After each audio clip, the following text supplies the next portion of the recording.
drawing that I drew in 2011, and I decided that I would redraw this about 8 years later. I filmed this in 2019. I'm just re-recording it right now, so I'm going to point out the little things that I noticed that should be fixed in the new drawing. First would be the proportions of the bodies.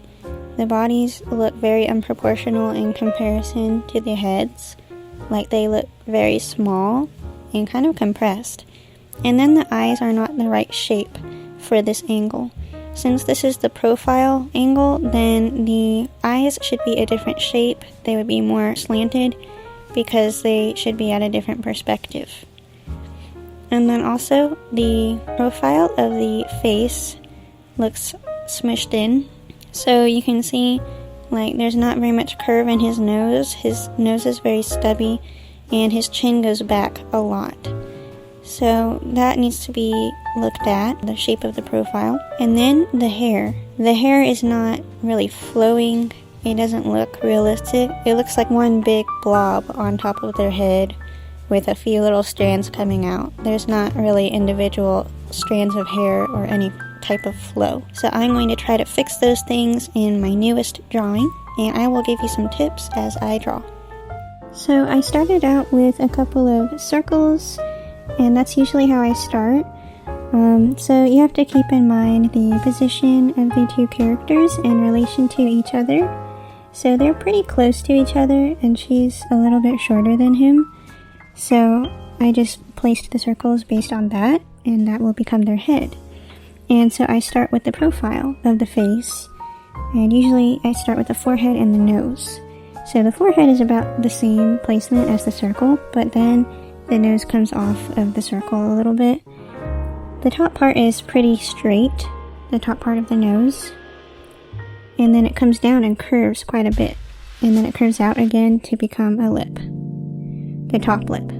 And the bottom lip, I usually don't make it point out that much in my style. I mean, sometimes the lip comes out. It just depends, but it's up to you how you want to do your style. I'm just, showing you how I usually do the profile of a face. And of course, the chin comes out a lot more than it did in my previous drawing, where I used to draw anime characters where their chin went back so far. And so you can see that the profile is just a bunch of curves. You just have to know, what curve goes where, and just mess with it, tweak it. That's what I always have to do. I tweak my drawings so much. So that's the basic profile of his face. Now let's look at the girl. So her nose is a bit smaller than his, and it doesn't have as broad of a line on the top because I tend to do the more cutesy anime style of girls, and so they have kind of a button nose. But for the rest, it's pretty much the same. Her lip goes out a little bit, and then sometimes I have the bottom lip retreating, sometimes I don't really. And with the chin, I go up, I curve up, and then I curve back down just slightly. Her forehead is very curvy in comparison to his, and that's just the way that I draw them. Of course, if you want to draw a more mature looking girl, more like a woman, she would have more mature looking features, but this is a young girl. And so now I'm starting with the eyes. As you can see, I did not change the shape of his eyes. It's supposed to be slanted more, and the perspective looks different because of it's in the profile. So here on the bottom part of his lid, I slant up, kind of following the nose, but a little bit less slanty, I guess, than the nose. And then I start with the eyelid, and it just kind of goes in a sort of triangle. It looks like a pointed triangle. And of course, where the eye is, then it's a little bit curvy on the front part. And then the iris gets blocked out a little bit by the eyelid. And that's because he has a very soft look in his eye. So you can make the eyes wider. The triangle will be less small. You would just make his eyes look open more, and the irises would show more. And then with the mouth, I kind of come off of the top lip and it angles down just very slightly. So they're not like super angular line. And with his, in the old one, I just drew a line. But I kind of add a little more shape into it these days. And then here I draw the top eyelid. It just follows the same shape as the top line of the eye. So I'm going to add the eyebrow here. And here I just drew a line for the eyebrow. But I like to make the eyebrows a little bit thicker than that now. So his eyebrow kind of goes up just slightly to show a hint of determination in his face. But also it's kind of soft. It's got a touch of softness and a touch of seriousness. So I would just practice with the eyebrows because that's the main way to indicate emotions. And then next I start with the pupil, which is basically just a small oval or ellipse. And usually that's covered up by the eyelid if they have a soft look in their eyes. And then I start with the girls, and usually it's much bigger, the eyes. And again, it's following the curve of the top part of the nose for the bottom eyelid. And I usually stop right about at the tip of the nose. The eyes usually come right above the nose. And now I start with the top eyelid for her. And her eyelid goes up a lot more because she's surprised. So her eyes are wider. And then she's looking up at him, so you want to bring the iris up more. So the bottom part of her iris is not touching her bottom eyelid, and that's because she's looking up. And then I start with the eyelashes, which at this angle would usually point outwards in front of her. And then of course, same thing with the pupil. Her mouth is going to be a little bit open because she's surprised, so it's just parted just very slightly. And here I drew a small circle. It kind of looks the same, but it comes off of the top lip a little bit more in my newer drawing. And then I add the top eyelid for her as well. Again, it just follows the top line of the eyelid, of the eye. And so now I do her eyebrows, and it's more surprised looking, so they come off of her eye a little bit more. There's more space. Now we have to look at the hair next. So for the hair, it's good to add a lot more flow. So the strands have to go in different directions. And they all flow from one general area, one central part. So as you can see, they're flowing in different directions, but they're starting out from the same point. And I try to frame their faces with the direction of their hair too. So as you can see, his hair is following his forehead on the front part because it's indicating shape. And I try to keep the hair off of the top circle a little bit too, to show that it's fluffy, it has some volume. So you see the original circle and then the hair. And in this area is his part, so that's where the hair is all flowing from. So everything is coming from that direction. As you can see, all of the strands are following that one little point. So next I will work on the ear. And with the ear, I usually start around where the point of the nose is and the bottom of the eyelid. So around that general area is where I usually put the ear. And the bottom part is around where the mouth is. And the inside line follows the outside. So you need to make that the rim of the ear and the earlobe.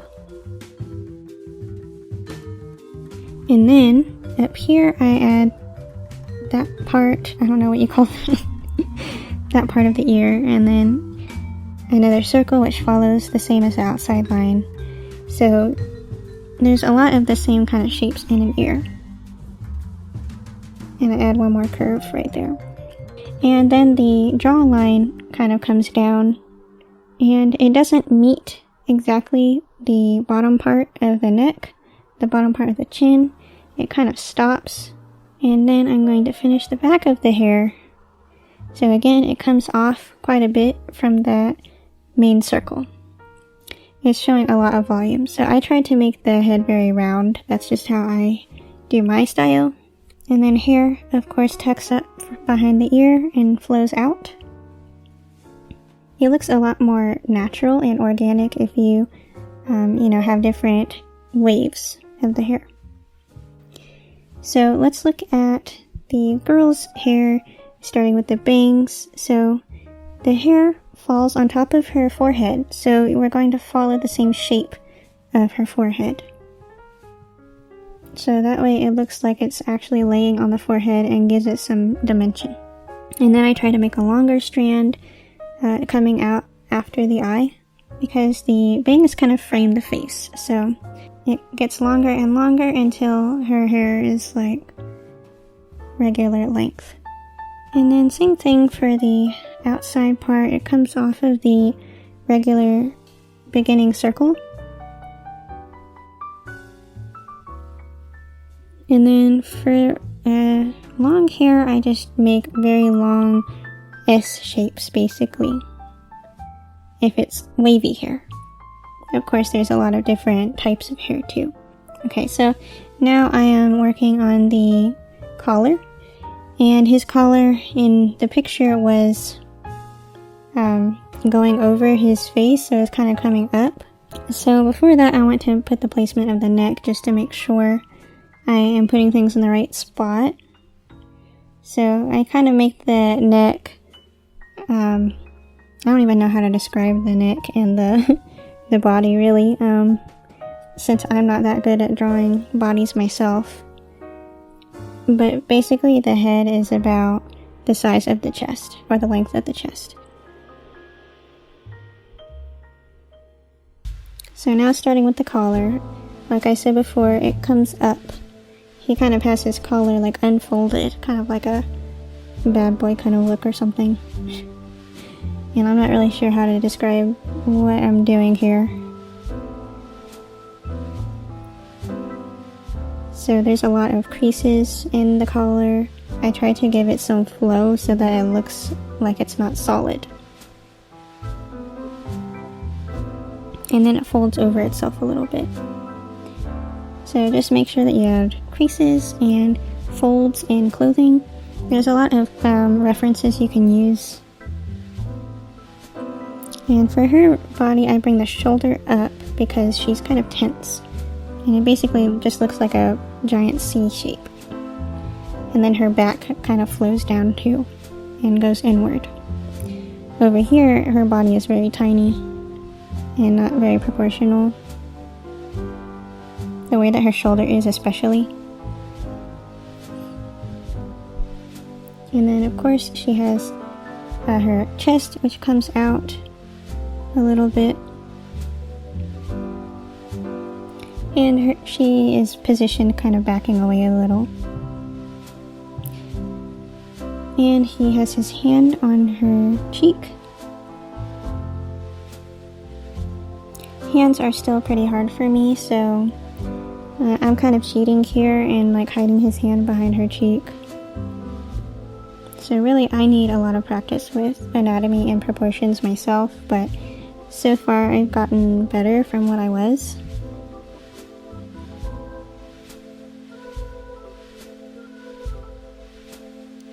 So yeah, you can see the proportions of the head and the body in this picture, and then compare it here, it looks a lot more proportional now. So now I'm starting the outlining process, which I don't really record everything, but I'm just giving you a little glimpse. I'm just following the sketch and trying to be steady with my hand. The main thing when you're outlining is trying to follow the curve of your hand to make it more steady. So you have like a natural like kind of curve in your wrist. So I use that a lot when I'm outlining. Okay, so I wanted to show you something with the line work that I did before. As you can see, when I outlined it before, I didn't have any line weight variation. When the line stops abruptly, then I try to add some flow to it and make it look sharper at the end. So that's one technique that I use. And then also, of course, I add more weight to some of the lines. So it makes it pop out a lot more from the page. And you can really tell what's happening, especially after you color it. And see, some of the lines are thin and some are very thick. Alright, so I am back with the finished product. For this, I didn't really film myself coloring, but I just wanted to show the final product because I wanted to focus more on the drawing aspect.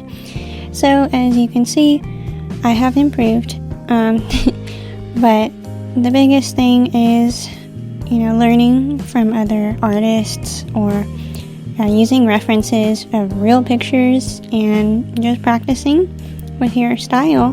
I used the same things that I used to color this one.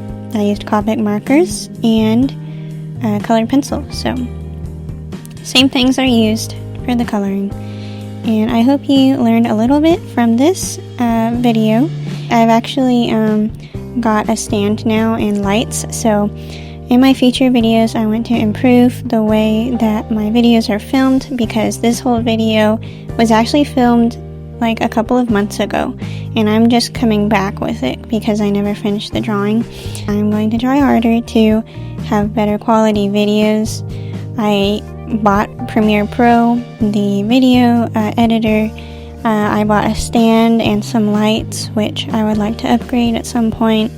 I'm using a microphone right now, so things will get better in my future videos, and I'll see you in the next one.